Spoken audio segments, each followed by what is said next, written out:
É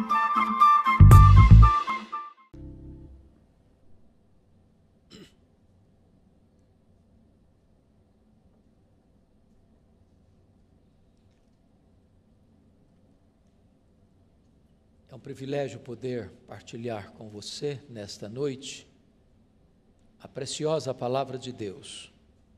E eu convido você para abrir comigo a sua Bíblia na carta de Tiago, capítulo 3. E nós vamos ler do verso 1 ao verso 12. Tiago, capítulo 3, versos de 1 a 12. Depois que nós terminarmos a leitura, eu peço que você continue com a sua Bíblia aberta, porque é muito importante você acompanhar comigo a exposição desta passagem. Tiago diz assim: meus irmãos, não vos torneis muitos de vós mestres, sabendo que havemos de receber maior juízo, porque todos tropeçamos em muitas coisas. Se alguém não tropeça no falar, é perfeito varão, capaz de refrear também todo o corpo. Ora, se pomos freios na boca dos cavalos para nos obedecerem, também lhes dirigimos o corpo inteiro. Observai igualmente os navios que, sendo tão grandes e batidos de rijos ventos, por um pequeníssimo leme são dirigidos para onde queira o impulso do timoneiro. Assim também a língua, pequeno órgão, se gaba de grandes coisas. Vede como uma fagulha põe em brasas tão grande selva. Ora, a língua é fogo, é mundo de iniquidade. A língua está situada entre os membros do nosso corpo e contamina o corpo inteiro. E não só põe em chamas toda a carreira da existência humana, como também é posta ela mesma em chamas pelo inferno. Pois toda espécie de feras, de aves, de répteis e de seres marinhos se doma e tem sido domada pelo gênero humano. A língua, porém, nenhum dos homens é capaz de domar. É mal incontido, carregado de veneno mortífero. Com ela bendizemos ao Senhor e Pai, também com ela amaldiçoamos os homens feitos à semelhança de Deus. De uma só boca procede bênção e maldição. Meus irmãos, não é conveniente que estas coisas sejam assim. Acaso pode a fonte jorrar do mesmo lugar o que é doce e o que é amargoso? Acaso, meus irmãos, pode a figueira produzir azeitonas ou a videira figos? Tampouco fonte de água salgada pode dar água doce. Eu gostaria de conversar com vocês sobre o seguinte tema hoje à noite: cuidado com as suas palavras. Bom, esta carta foi escrita por Tiago. É preciso prestar atenção que este Tiago aqui não é o Tiago apóstolo, irmão de João, porque aquele foi morto em Jerusalém, por ordem de Herodes Agripa I. Este Tiago aqui é o Tiago irmão de Jesus, filho de Maria, que foi um dos líderes da igreja de Jerusalém. Este Tiago era um dos colunas da igreja de Jerusalém. E esta carta que ele escreveu é chamada de o livro de Provérbios do Novo Testamento, porque é uma carta prática, que trata de assuntos práticos. Ele traz no bojo desta carta quais são as evidências de uma pessoa salva pela fé. E ele evidencia então que você prova a sua fé em Cristo mediante as obras diante dos homens. E um dos assuntos práticos que Tiago trata nesta carta é exatamente a questão do cuidado com a língua. No capítulo 1, no verso 19, Tiago já chama a sua atenção para esse fato: todo homem seja tardio para falar. O silêncio é mais eloquente do que o falatório desproposital.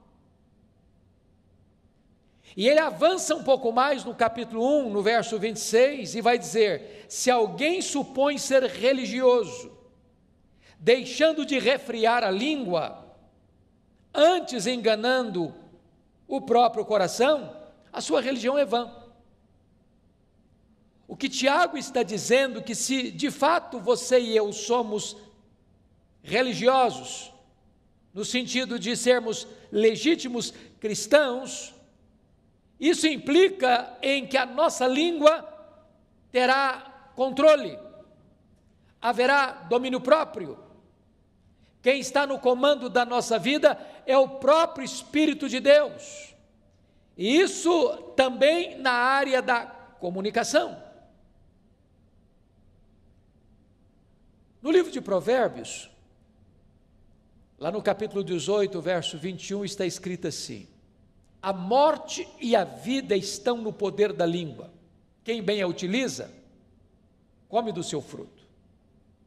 Então você pode dar vida ou você pode matar os seus relacionamentos, dependendo da maneira como você se comunica.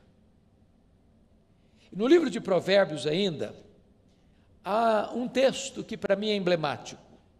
E eu gostaria que você, com a Bíblia aberta comigo, pudesse observar esse texto, porque ele trata de 6 pecados que Deus aborrece, e de um 7º pecado que a alma de Deus abomina, que é o ponto culminante da abominação divina. Quais são esses 6 pecados que a alma de Deus aborrece? Primeiro, ele diz aí, olha comigo o verso, capítulo 6, 17, olhos altivos. Deus não tolera gente soberba. Segundo, língua mentirosa. O mentiroso aborrece a Deus. Terceiro, mãos que derramam sangue inocente. Pensa comigo hoje em quantos abortos são praticados no Brasil. Quantos bebês que são martirizados, trucidados, esquartejados no ventre materno e sugados de lá, do sacrário mais bendito da vida, o ventre, como uma verruga pestilenta. Isso aborrece a Deus. Depois o texto diz, em 4º lugar, coração que trama projetos iníquos, gente que fica maquinando o mal. Deus aborrece isso. Depois Deus diz, pés que se apressam a correr para o mal, gente que não só concebe, mas tem pressa para praticar o mal. Deus aborrece isso. 6º lugar, testemunha falsa que profere mentiras, que inverte os fatos. Deus aborrece isso. Mas o 7º pecado que a alma de Deus abomina, preste atenção, é este: o que semeia contendas entre irmãos. O que eu fico impressionado é que Deus diz que esse pecado é mais grave aos seus olhos do que o assassinato. Já pensou nisso? Pessoas que jogam um irmão contra o outro, pessoas que usam a sua língua para provocar contendas, brigas, discórdias, dissensões, que maculam a imagem do seu irmão diante de outro irmão, para destruir a sua reputação. A Bíblia diz que Deus abomina isso. Deixa eu lhe dar um exemplo.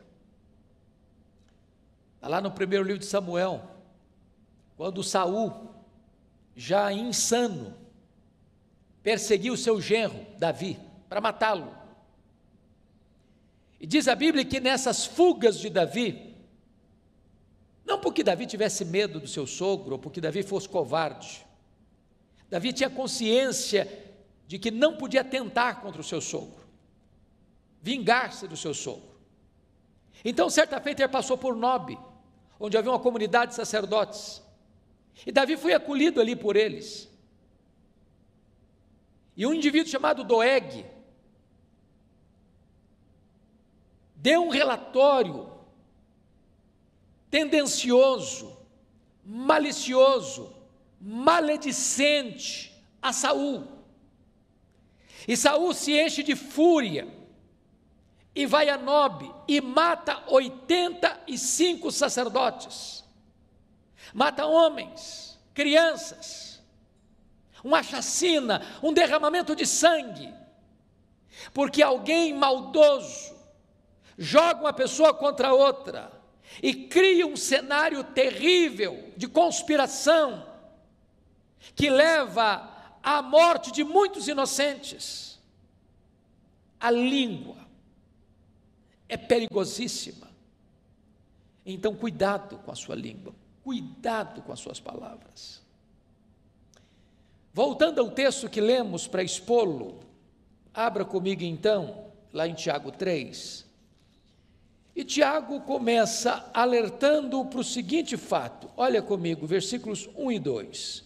Meus irmãos, não vos torneis muito sabendo que havemos de receber maior juízo. Então, preste atenção.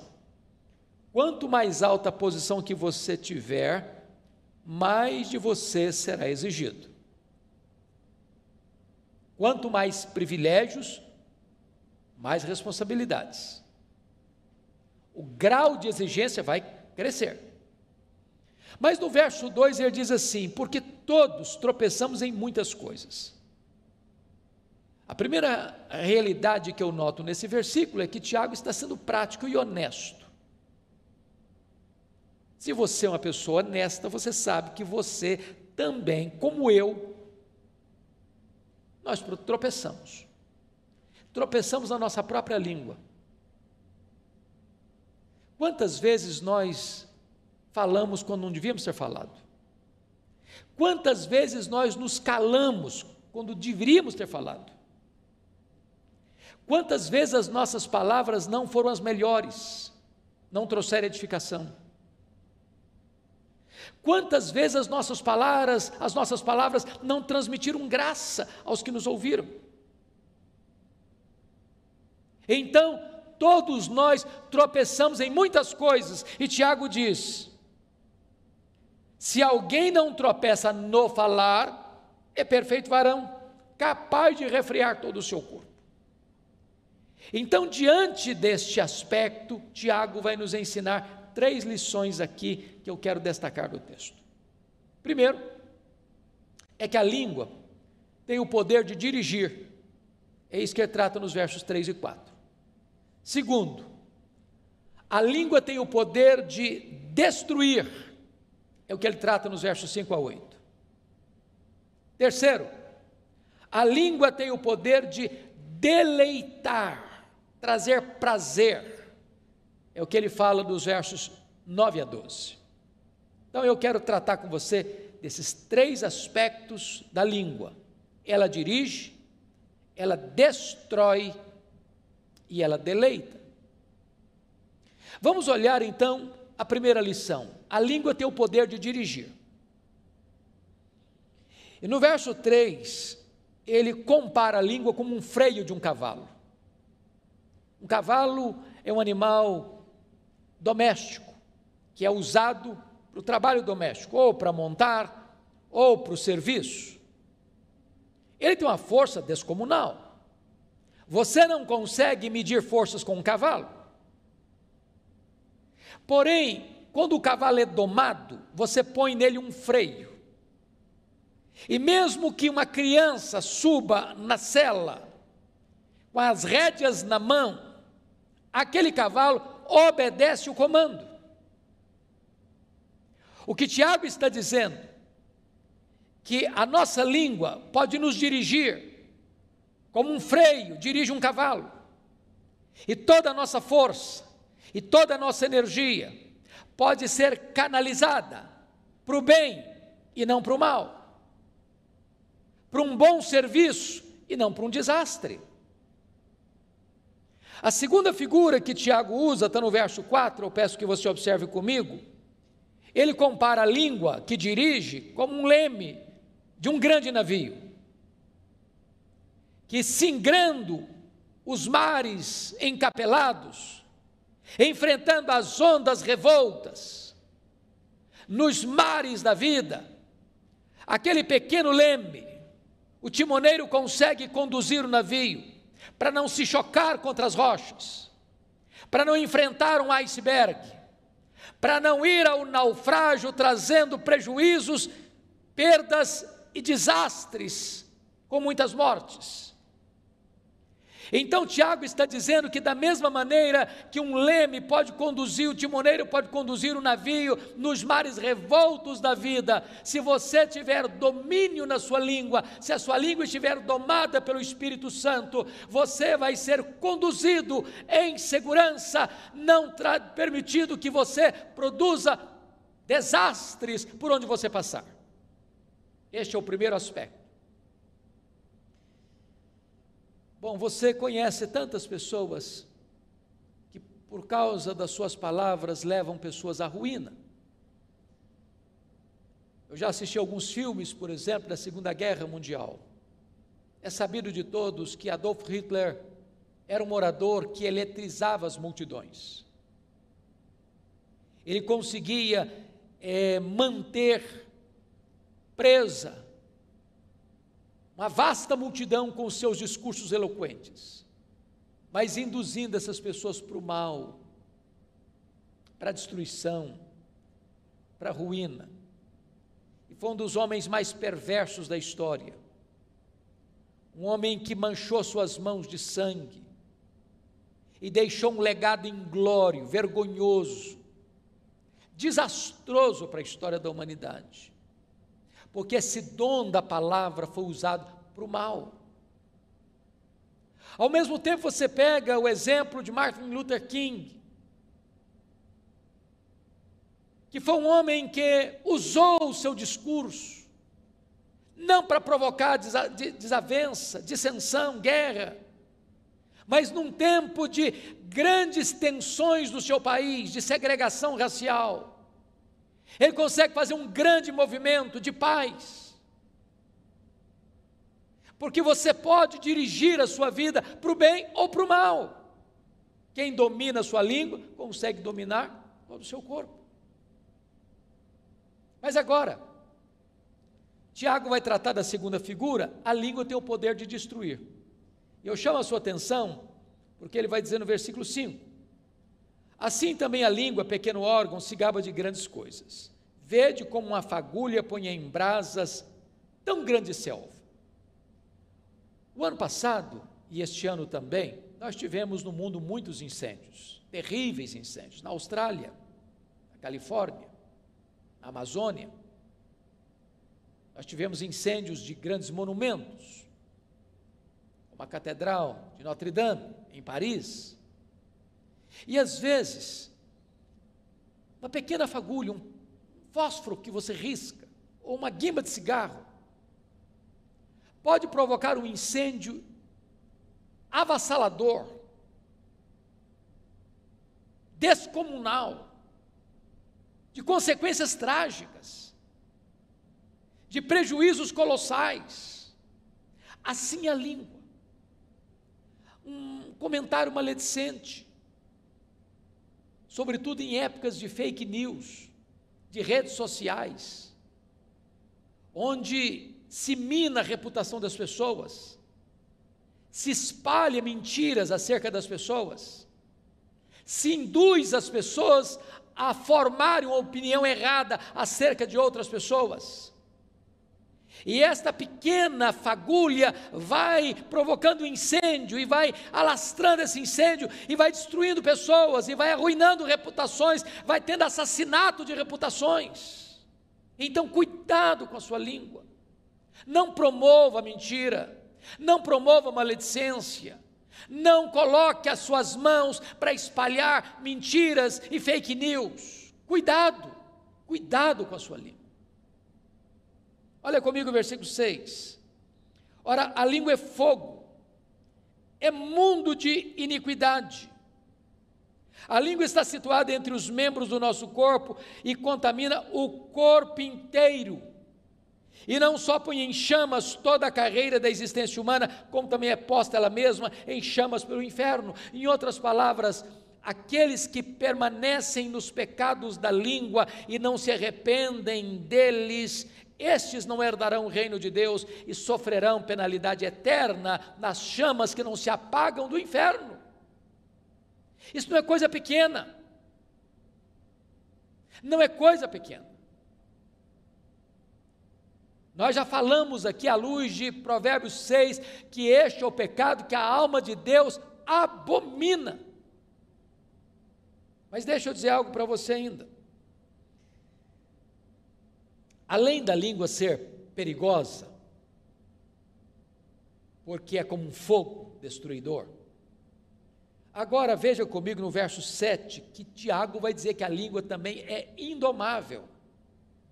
Pois toda espécie de feras, de aves, de répteis e de seres marinhos se doma e tem sido domada pelo gênero humano. Então, as aves, os animais da terra e os peixes do mar, os voláteis, os anfíbios, os peixes e os animais que rastejam pela terra, todos podem ser domados, todos, e domados pelo homem. Agora olha comigo, por gentileza, o verso 8. A língua, porém, nenhum dos homens é capaz de domar. E Tiago prossegue, é mal incontido. É mal incontido. Eu não sei quanto a você, mas eu reconheço tantas vezes a minha insensatez. E às vezes eu fico com vergonha de mim mesmo. Porque às vezes eu falo que eu deveria ter vergonha de ter falado. Às vezes falo na hora mais inoportuna.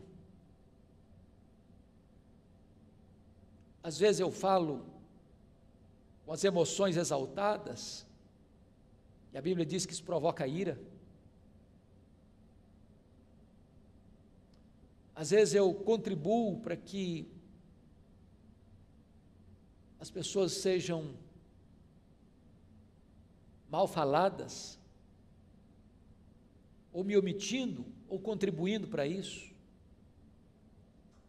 E eu preciso admitir, à luz do diagnóstico do texto bíblico, que de fato a língua é um mal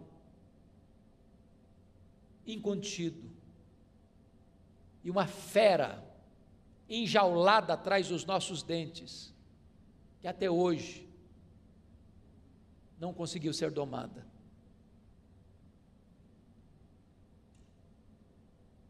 Se essa fera não tem sido domada, mais do que nunca, vale então o alerta: cuidado com as suas palavras.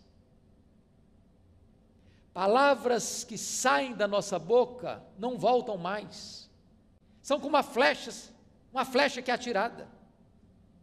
Um comentário mal feito é como subir no alto de uma montanha e soltar um saco de penas, não se recolhe todas mais. Mas ainda Tiago vai dizer que esta língua, além de perigosa e indomável, ela é também um veneno mortífero. Olha comigo o versículo 8. Ela é carregado de veneno mortífero. E esse veneno é pior que o veneno de uma cobra. Porque o veneno da cobra é o próprio Deus quem coloca nela. Mas esse veneno da língua não é Deus quem coloca. É a malignidade do nosso pecado. é a inclinação da nossa carne, que é a inimizade contra Deus. E quantas vezes esse veneno letal, mortífero, tem sido a causa de tantas desavenças, de tantas separações, de tantos divórcios, de tantas famílias divididas, de tantas igrejas em conflitos, de tantos relacionamentos desfeitos, de tantas inimizades estabelecidas, de tantas guerras promovidas, de tanto derramamento de sangue. Cuidado com as suas palavras. Mas Tiago avança um pouco mais para nos informar algo tremendo nesse texto, é que a língua também é incoerente. Incoerente. É o que vai dizer dos versos 9 a 12. No verso 9 ele diz: com ela bendizemos ao Senhor e Pai, também com ela amaldiçoamos os homens feitos à imagem e semelhança de Deus. Meus irmãos, quantas vezes você acaba de sair de um culto devocional, onde você cantou hinos, fez orações, proclamou a palavra de Deus, e às vezes até mesmo dentro do pátio da igreja, após o serviço sagrado, a conversa muda, o assunto muda, um irmão fala mal do outro, um irmão critica o outro, um irmão joga o irmão contra o outro, ao mesmo tempo que com esta língua eu louvei a Deus, com a mesma língua, e daqui a pouquinho eu já estou falando mal do meu irmão, que foi feito à imagem e semelhança de Deus. Que incoerência!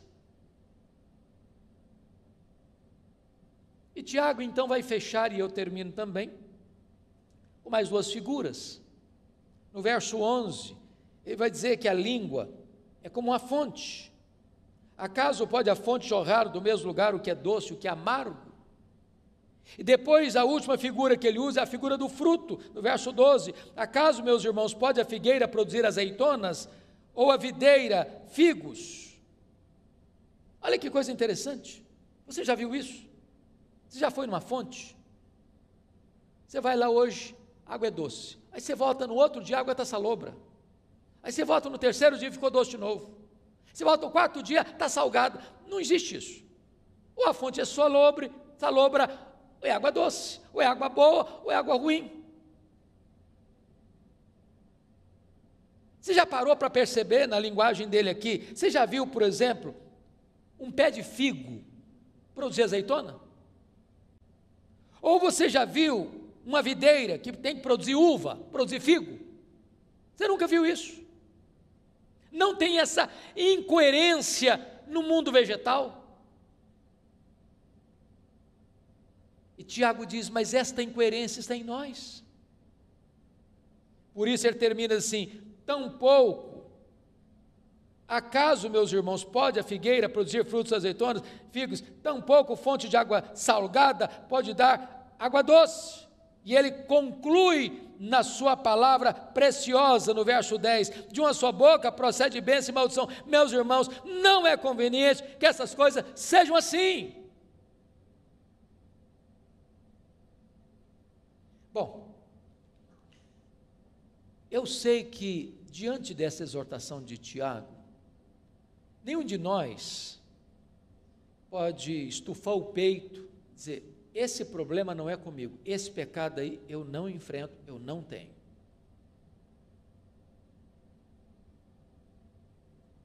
Se formos honestos, temos que vestir todos nós a carapuça e dizer, pô, Tiago está falando é comigo, é com você. Qual a orientação que a Bíblia nos dá? Meus irmãos, não é conveniente que seja assim. Nossa língua não deve ser incoerente. Não pode ser hoje uma fonte de água boa, doce, e amanhã uma fonte de água salgada. Não pode hoje esta fonte, conforme diz o verso 10, proceder dela bênção, e amanhã a mesma fonte proceder maldição. Então peço a sua vênia, para encerrar, lendo um texto da Bíblia com você, que é Efésios capítulo 4, verso 29, e aqui com a leitura desse texto eu encerro. Olha o que Paulo vai nos ensinar sobre este assunto. Efésios 4, 29, ele diz assim: não saia da vossa boca nenhuma palavra torpe, palavra suja, e sim, unicamente, a que for boa para edificação.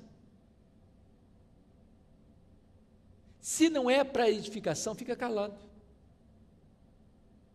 E ele diz mais: conforme a necessidade. Tem hora que não é hora de falar, não, é hora de ficar calado mesmo, só se for necessário. E ele diz mais: e assim transmita graça aos que ouvem. Ou seja, a minha palavra precisa ser abençoadora, precisa melhorar o ambiente, precisa trazer alegria, precisa trazer restauração, precisa costurar a unidade, precisa construir pontes em vez de cavar abismos. Então que Deus nos ajude, que Deus tenha misericórdia de nós, e fica aqui o alerta: cuidado com as suas palavras.